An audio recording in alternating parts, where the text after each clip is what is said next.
Jean-Christophe Sechka, comme je vous le disais, il est médecin anesthésiste réanimateur. Il nous propose une solution qui est intéressante en situation de crise, et Dieu sait si en anesthésie on peut en avoir de temps en temps, qui est d'avoir accès à des aides cognitives qui, jusqu'à présent, étaient plus des aides cognitives papier, qui étaient un petit peu difficiles d'accès. Et là, dans le feu de l'action, on va pouvoir avoir accès à cette aide cognitive, avoir accès à un coach qui va aider finalement à ne rien oublier et à éviter un petit peu les erreurs humaines.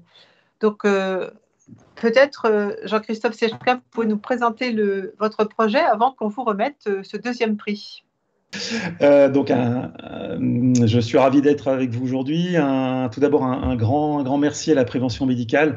Donc, je suis vraiment ravi de faire partie des lauréats de ce Grand Prix 2020. Un grand merci à Marie-Christine Moll, puisque au décours d'une conversation un petit peu au débeauté, m'a proposé de poser ma candidature à ce concours, et sans ça, j'aurais sans doute jamais eu la hardiesse de le faire. Donc finalement, ça se termine bien avec ce prix, vraiment, j'en suis ravi. Je vais donc vous raconter une petite histoire, l'histoire des outils Max que donc j'ai pu développer au cours de ces 5 dernières années. Je passerai la vidéo après la présentation, puisqu'en fait la vidéo illustrera, pour vous montrer un petit peu à quoi ressemblent en situation les outils d'aide cognitive qu'on a pu développer. Et puis, si vous le voulez bien, je vais démarrer ma présentation. Donc moi, je suis ingénieur de formation. J'ai fait médecine sur le tard. Et je suis maintenant, depuis une petite vingtaine d'années, anesthésiste réanimateur en CHU à Lyon. Et puis, à côté de ça, depuis 6-7 ans, je suis également instructeur au centre de simulation de l'université Rockefeller, de l'université Lyon 1, donc à Lyon également, le CLES.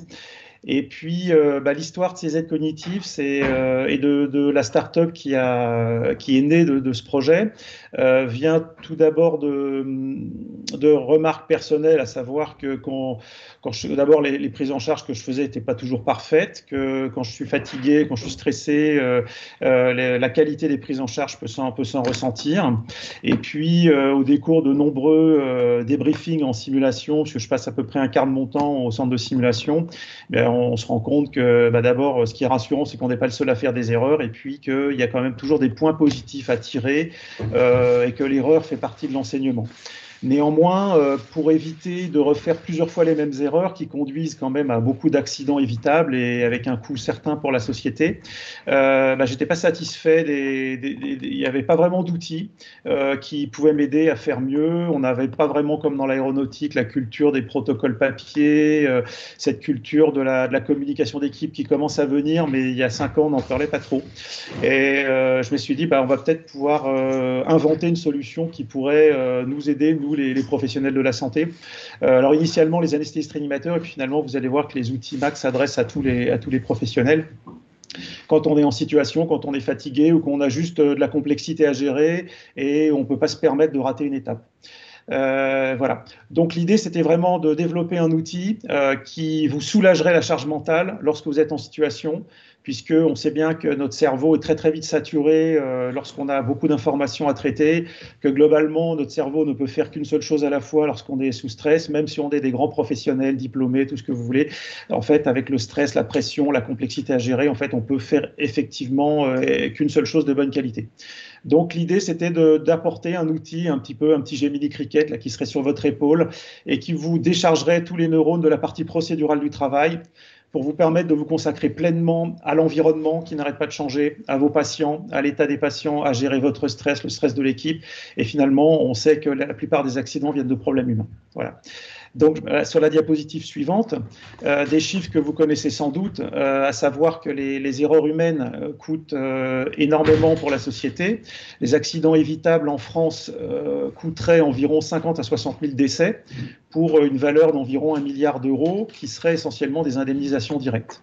Alors, comme il a été dit dans la première partie et en introduction, on trouve que les erreurs que l'on cherche, et il y a certainement, si l'on parle non seulement des victimes, des patients victimes de ces erreurs, de ces accidents évitables, mais également les soignants, et puis peut-être tous les handicaps qui en résultent, il est très très probable que ces coûts qui sont estimés, donc 60 000 décès, ça vient d'une étude américaine, parce qu'aux États-Unis, États-Unis, le nombre de décès évitables est estimé à 250 000. Tout ça, c'est probablement la partie émergée d'un iceberg, et que quand on découpera toutes les tranches du gruyère dans lesquelles on arrive avec les accidents, les pré-accidents et puis les conséquences de ces accidents, on arrivera certainement à des sommes qui seront bien supérieures à ce milliard. Donc, sur la diapositive suivante, donc Max by Medae, c'est un service d'assistance cognitive digitale pour tous les professionnels qui sont amenés à gérer des situations complexes.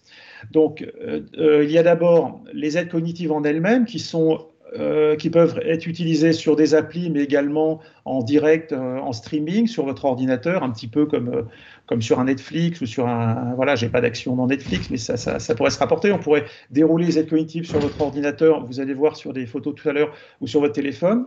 Également, d'avoir des outils ergonomiques qui vous permettent de vraiment vous décharger complètement les neurones de la partie procédurale, c'est bien, mais si on peut pas mettre tout ce qu'on veut dans vos aides cognitives, ça sert à rien.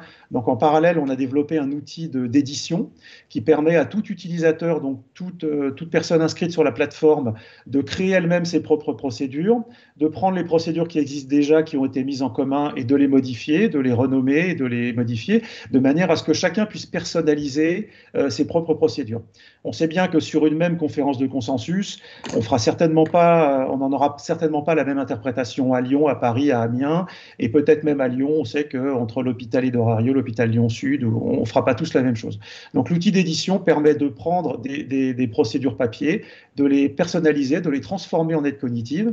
Et puis également, comme nous vivons une époque formidable, eh bien, à chaque fois qu'on utilise des aides cognitives, cette utilisation permet de remonter de la donnée, c'est-à-dire des informations recueillies au cœur des soins, au cœur des usages. Et ce travail de l'information, nous allons le voir, aura pour but d'améliorer à la fois les prises en charge et également les procédures elles-mêmes. Sur la diapositive suivante, les trois buts de la startup Medae avec les outils d'aide cognitive, c'est tout d'abord de fiabiliser les pratiques, d'améliorer le maintien et le transfert du savoir-faire et des compétences, puisque moi j'ai été externe il y a une vingtaine d'années, il y avait encore beaucoup d'apprentissage par le compagnonnage, et ça avec la démographie, les anciens partent pas mal à la retraite, on a beaucoup de jeunes et finalement ce compagnonnage diminue, donc ce maintien et puis en plus il y a souvent un turnover, et ça c'est une discussion qu'on a aussi avec les gens de l'industrie par exemple, il y a beaucoup de turnover des jeunes, et les anciens qui pourraient leur enseigner partent souvent à la retraite, et puis ce maintien des savoir-faire et des compétences est difficile. Donc les aides cognitives, c'est aussi un outil qui permettrait de maintenir et de transférer ce savoir-faire et ces compétences. Et puis avec l'analyse de la base de données qui permet de recueillir les prises en charge au cœur même des usages, eh bien, il n'y a pas de big data sans data, mais après un remplissage conséquent de notre base de données, à l'aide d'outils d'intelligence artificielle, data mining, machine learning. L'idée serait d'extraire les meilleures prises en charge, de voir ce qui marche pas dans nos procédures, donc d'améliorer dans une roue d'auto-amélioration les procédures elles-mêmes, et puis nous le verrons, de rendre l'outil également prédictif, de manière à ce qu'en situation, d'après la base de données, l'outil puisse vous proposer des solutions ou en tout cas des problèmes à anticiper.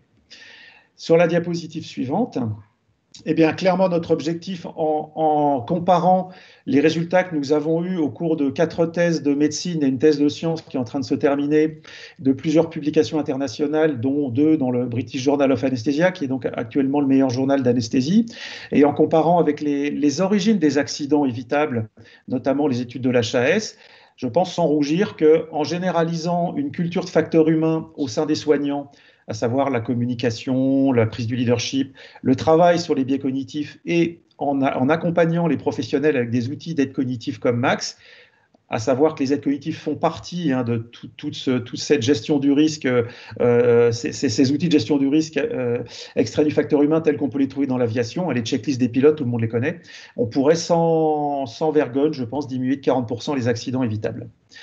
Sur la diapositive suivante, le Max, ça ressemble un petit peu à ça. La première chose que je voulais, mais en partant du concept que lorsque on est en situation de stress, de crise, notre cerveau peut gérer effectivement qu'une seule chose à la fois.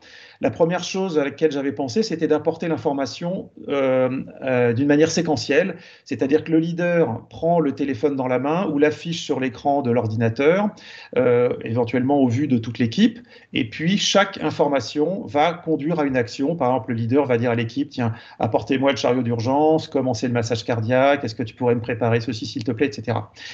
Comme des illustrations, ça vaut mieux qu'un long discours, eh bien, avec l'outil d'édition, on peut en fait illustrer, personnaliser complètement chacune des étapes en mettant en plus des messages écrits, des photographies, des extraits vidéo, des messages vocaux. Également, l'aide cognitive prend en charge ce que le cerveau fait mal, par exemple la gestion du temps. Donc évidemment, il y a un chronographe qui se lance, mais également d'une manière complètement programmable, lorsque la procédure démarre, il y a en background des timers qui se lancent et qui vont vous notifier avec des pop-up ou des notifications qu'il est temps de lancer telle action, de faire telle action.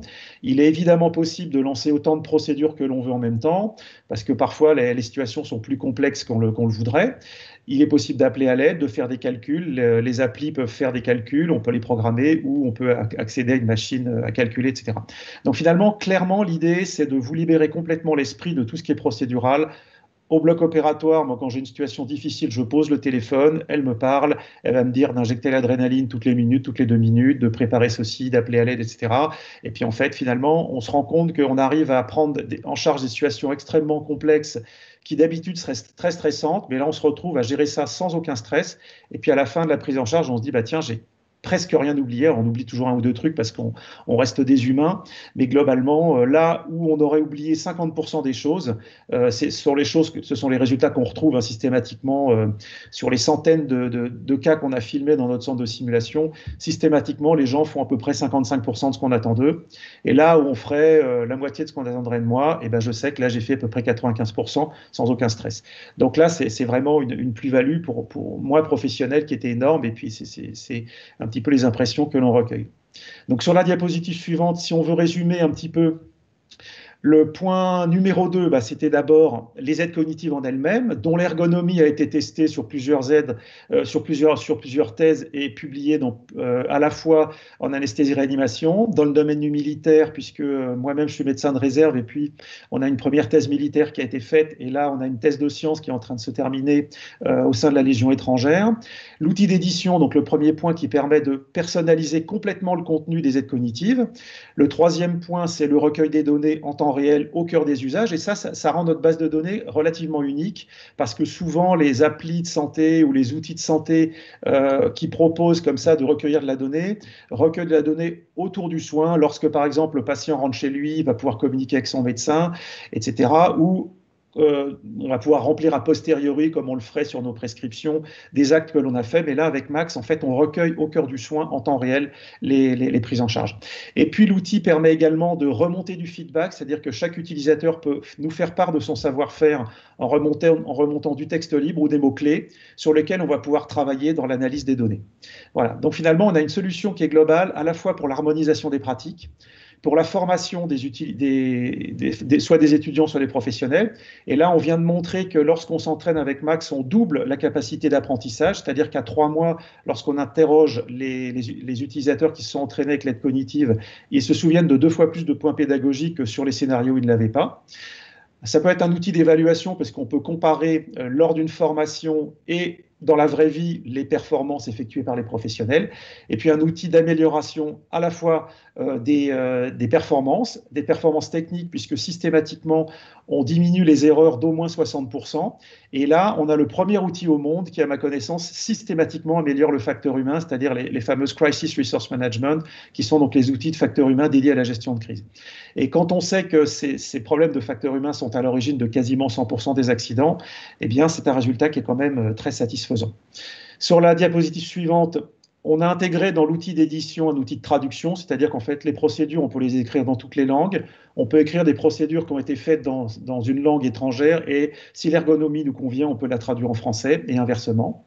Et sur la diapositive suivante, les résultats que nous avons obtenus, donc on a donc publié 2 fois dans le British Journal of Anesthesia, une fois dans Military Medicine. On a un deuxième papier qui est en train d'être accepté. Donc 3 thèses, donc maintenant c'est 4, donc 2 en anesthésie-réanimation, une en néonatologie, une en médecine militaire, une thèse de sciences qui se termine en médecine de guerre. Et on a pu avoir le prix de la Société française d'anesthésie-réanimation en 2018 sur notre deuxième étude qui était dédiée à l'arrêt cardiaque. Et systématiquement, on montre une diminution très très importante des erreurs des omissions. Systématiquement, on améliore les performances en gestion de crise, donc en facteur humain. On a pu donc montrer une rétention d'informations doublée lors des apprentissages et on a pu comparer les performances de Max avec les fiches papier équivalentes et on a pu montrer que, alors d'une part, dans les situations de stress intense, les fiches papier n'ont aucun effet. Et en revanche, nous, systématiquement, on a des performances 30% meilleures que les fiches papier. Donc, sur la diapositive suivante, à quoi ça ressemble dans la vraie vie? Là, par exemple, ici, on était au déchocage avec un patient en choc hémorragique. Ici, au milieu, on a deux professeurs de chirurgie en train d'opérer le patient. Et vous voyez que sur l'écran, au fond à gauche, moi, je m'étais connecté en préventif sur la plateforme. C'est ce que je fais, moi, systématiquement, quand je vais au bloc opératoire. J'ouvre la plateforme, j'ouvre plusieurs pop-up, plusieurs procédures qui correspondent à l'anticipation des problèmes que je pourrais avoir au décours ou pendant cette chirurgie, par exemple, si ça risque de saigner, s'il peut y avoir une anaphylaxie, un arrêt cardiaque, j'ouvre 2, 3, 4 procédures. Et puis, s'il y a un vrai problème, on déroule les procédures. Et donc là, par exemple, moi, j'ai pris le leadership sur l'action. Et comme là, il y avait, par exemple, les chirurgiens qui faisaient un massage cardiaque, j'ai pu leur dire toutes les 2 minutes, passez-vous la main pour ne pas vous fatiguer, donnez exactement au bon timing l'injection d'adrénaline, des remplissage, etc. Et voilà, c'est une prise en charge qui, en termes techniques, s'est parfaitement passée. Et là, voilà, c'est des expériences qu'on a, pas quotidiennement, parce qu'heureusement, on n'a pas des arrêts cardiaques tous les jours au bloc opératoire, mais voilà, on a de nombreux témoignages qui vont dans ce sens-là. La diapositive suivante, c'est pour vous montrer brièvement nos différents clients et partenaires actuellement. Donc, tout d'abord, les Hospices civils de Lyon. Donc, on a des partenaires dans le domaine de la santé. La Erdal, qui est donc le premier fournisseur au monde de matériel de simulation avec qui on a fait un partenariat officiel. L'Université Lyon 1, au sein de laquelle nous avons fait nos études et qui est partenaire officiel de la start-up. Plusieurs corps d'armée. Donc, donc j'en ai parlé de la Légion.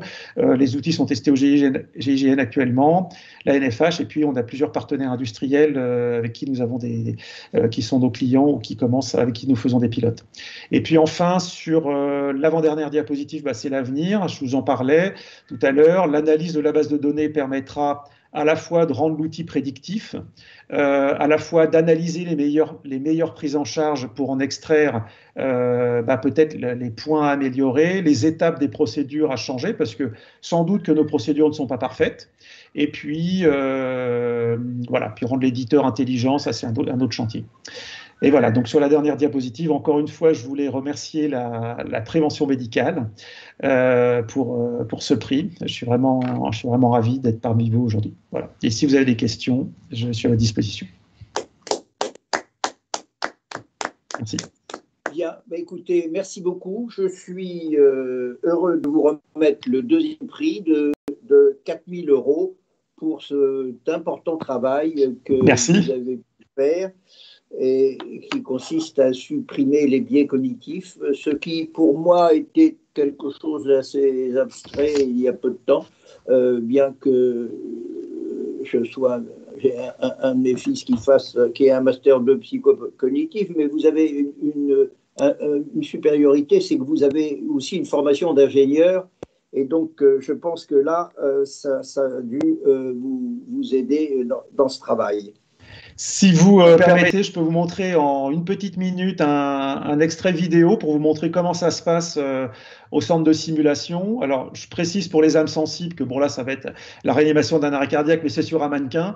Et donc, on a fait un montage vidéo avec...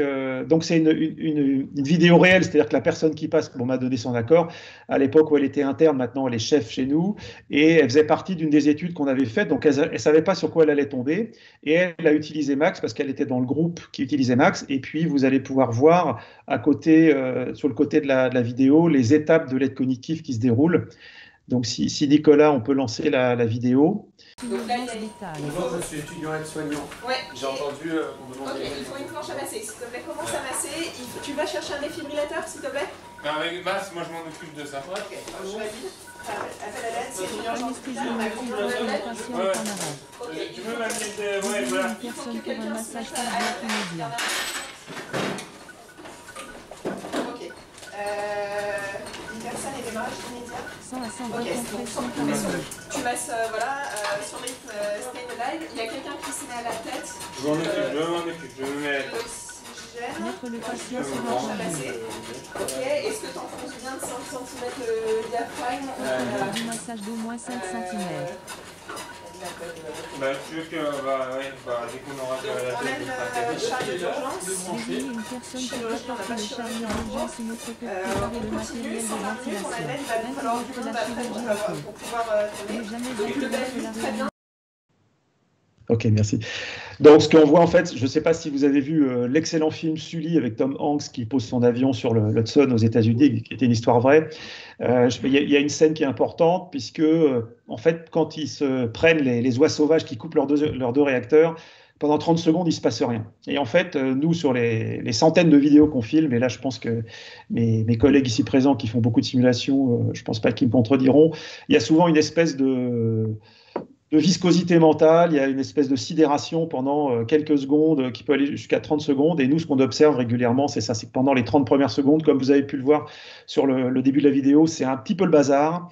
Et ensuite, lorsqu'ils prennent l'aide cognitive, les actions s'organisent au bout d'une minute et ensuite, pendant 20 minutes, bon là c'était un extrait assez court, mais pendant 20 minutes, ensuite les actions se font dans l'ordre, tout ce qui est facteur humain, la gestion de l'équipe est nickel, alors que si on n'a pas d'aide cognitive, en général ce qui se passe c'est que c'est le bazar pendant 20 minutes et on se rend compte qu'on oublie la moitié des choses.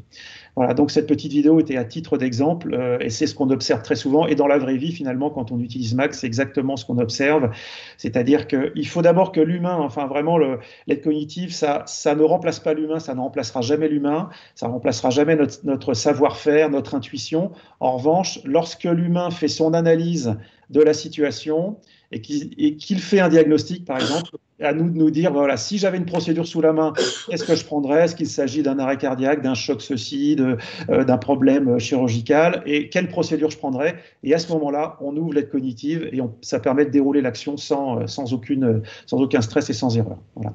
Et du coup, la gestion de l'équipe s'en ressent et la communication d'équipe, le leadership, l'anticipation, la résolution de problèmes, l'utilisation des ressources, tout ça est quasiment parfaite. Voilà.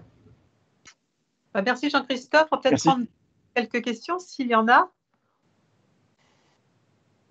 Alors oui, parmi les questions, on voit que c'est un projet sophistiqué qui vous a pris plusieurs années pour la mise au point. Qu'est-ce qui a été décisif dans la réussite de ce projet? Alors, plusieurs choses. Il y a d'abord alors moi, mon diplôme d'ingénieur, il est très très vieux, donc en tant que médecin, on n'est pas du tout formé à la création d'une start-up. Donc c'était d'abord l'accompagnement que j'ai pu avoir au sein de la SAT, donc Pulsalis, qui est un incubateur public, qui m'a donc accompagné il y a 6 ans pendant les premières années, et qui a pu me prêter de l'argent pour démarrer, parce qu'il y a eu effectivement des années de développement technique, et puis évidemment ça a engendré des frais. Tous ces développements ont pu se faire parce que de base, je voulais que cet outil soit un outil pour le terrain et par les gens de terrain. Donc toutes les améliorations, les fonctionnalités que vous avez pu voir, et encore sur l'extrait vidéo que vous avez vu, il n'y avait pas tellement d'extraits de films, de petites photos. C'était une version un petit peu d'il y a 1 an de l'outil. Toutes les améliorations sont venues du terrain, donc grâce aux études qu'on a pu faire. Donc finalement, c'est ce partenariat avec l'Université Lyon 1 et le centre de simulation qui a permis en permanence de coller au terrain, aux besoins de terrain, et puis les rencontres que l'on peut faire dans ce genre de projet, alors notamment au sein du centre de simulation, mais aussi avec le professeur Thomas Rimley, qui est mon chef de service à l'hôpital Edorario, qui a du coup, sur ses propres crédits, décidé d'acheter pour tous les anesthésistes réanimateurs de l'hôpital Edorario, tous les internes lyonnais d'anesthésie et toutes les infirmières anesthésistes de l'hôpital Max, donc on peut s'entraîner. Et puis grâce à ça, ça m'a permis, et grâce aussi au partenariat qui a été signé entre l'incubateur Pulsalis et les hospices civils de Lyon, d'avoir un intérêt certain de la part des hospices civils. Donc en ce moment, on est en train de travailler avec eux, soit pour le lancement de plan blanc, soit pour la gestion de situations de crise au niveau du terrain. Parce qu'en fait, les aides cognitives, finalement, ça s'applique à toute situation dans laquelle il y a des procédures. Et donc, on avait aussi remporté un appel d'offres avec les pompiers, avec lesquels on travaille à la fois sur des plans de gestion de crise, de lancement de crise au niveau du commandement, mais aussi des procédures de terrain. Et c'est ce qui est en train de se passer avec les hospices. Donc, j'espère que ça aboutira à des résultats probants, mais ça, j'ai pas trop de doutes. Alors, vous évoquiez l'humain, justement, l'importance de l'humain.